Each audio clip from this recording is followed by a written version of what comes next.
When I was 4 years old, for my birthday, my parents gave me a box of magic tricks.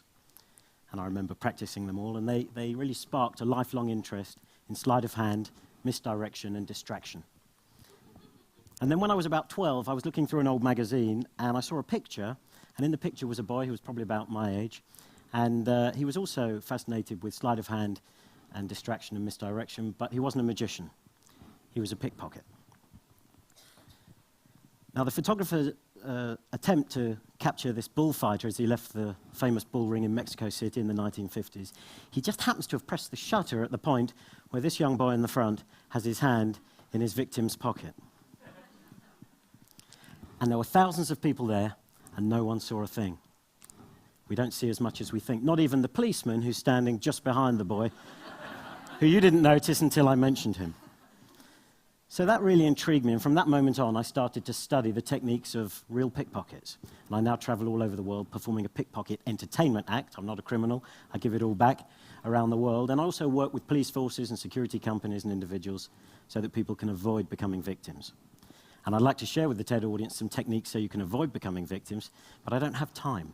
The best defense, I can tell you, is distance. And with that in mind, it's perhaps brave that two people have been pre-selected to join me on stage. Perhaps you join me now, wherever you are. I know there are two people who are going to join me. I have seen them outside, but I haven't met them before today, and they don't know what's about to happen. But give them a nice round of applause as they join me on the stage. Thank you. Walk quickly. I'm on a clock. Nice to meet you. And your name is again? Jeremiah. Jeremiah and? Richard. Richard. It's nice to know you, Richard. Jeremiah, do you carry very much in your pockets? I can see already. Something in every pocket. I mean, something pickpockets have to do is identify what you... Oh, you have an iPhone here. What do you have on this side over here? Anything at all? Keys. Okay, and on the inside, a wallet maybe? I've got a wallet. And on this side, inside, anything? And I've got a program from today. Okay, and do you have much in your pockets? Yeah, quite a lot. Okay, one or two things. This is called fanning the mark, where they check and see what you have. Perhaps I could stand you in the middle, Richard, and face me. One of the things pickpockets do to find out what you have is stand by the sign that says, beware pickpockets.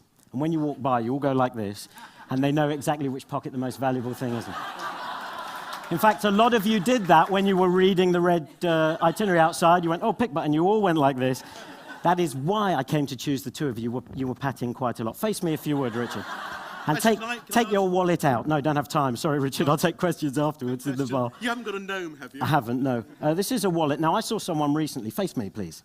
That's it. I saw someone recently in a shop in Knightsbridge. He took out his card, put it into the machine, typed in the PIN number, and as he was typing it in, someone very suspicious sidled over and looked at the number and made a note of it on a mobile phone keypad. It's called shoulder surfing. You should always cover your number when you type it into an ATM or a machine. Anyway, this guy then put his wallet away. I see you carry it on the inside right jacket pocket. And as he did that, the guy with the phone put the phone away in a corresponding pocket, and I realized he was probably signaling to the pickpocket who's waiting outside, so they know which pocket to bump into when you come out of the shop. What do you carry in your outside pocket down here, Richard? I can feel something there. What is it? Could you take it out? Brush. Take it out? A brush? Okay. And can I just move you this way a little bit? Otherwise I'll wait a week and I don't have time. And that brush came from the outside here. Oh, let me pop it away. Thank you very much. And on this side, what do you have? That's your bus pass. Okay, not going to take that. And then a thing on the inside pocket here, your wallet. And on this side, what do you have? Probably a phone. Sometimes I wait a long time for this. A phone, okay. You've got a mobile telephone and a pen. In your trouser pockets, do you carry anything at all? Anything at all in your trouser pockets? Much. No, okay. And here?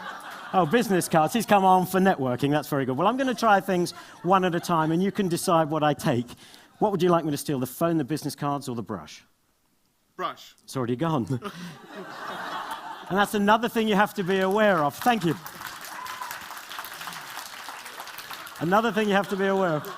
See, the world's greatest pickpockets work in gangs, and while I was talking to you, the world's greatest pickpocket, second greatest pickpocket, was standing behind you. Perhaps you'd like to put them back. Your cards came from your top pocket. Your pass came from your outside pocket. Your brush, I think, came from this pocket.